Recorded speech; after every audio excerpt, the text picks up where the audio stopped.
আরে গ্রামবাসীরা দেখো রে, দেখো আজ ওর ছেলের জন্মদিন, আর এই গরিব নিজের ছেলের জন্মদিনেও আবর্জনা কুড়াচ্ছে রে। যা গরিব, আমার গাড়ি থেকে দূরে সরে যা, তোর নজর লেগে আমার গাড়ি নোংরা না হয়ে যায়। আরে ভাই, এই মোড়লের ছেলে আমার খুব ঠাট্টা করে রে, আর আজ আমার ছেলের জন্মদিনও আছে রে, দেখিস আমিও একদিন ধনী হব রে। আরে ম্যাডাম, আমার এই কেকটা চাই রে। এই কেকটার দাম কত রে? আরে গরিব, তোর কেক কেনার অওকাত নেই রে, তোর অওকাত তো এখানে ঘর মোছার মতো রে। আরে ম্যাডাম রে, আজ গরিব বলে কেক দিলি না রে, দেখিস একদিন আমি তোর পুরো কেকের শোরুম কিনে নেবো রে।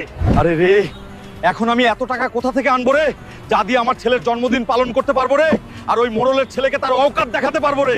শোনো শোনো গ্রামবাসী, যে কেউ উজিরপুরে ভাঙা ব্রিজ ঠিক করবে সে পাবে 200 কোটি টাকা আর একটা সোনার তাজ। কি রে, সোনার তাজ আর 200 কোটি টাকা আমি করবো রে এই ব্রিজটা ঠিক। এখানে কি কোনো মায়ের লাল আছে যে এই ব্রিজটাকে ঠিক করতে পারে রে?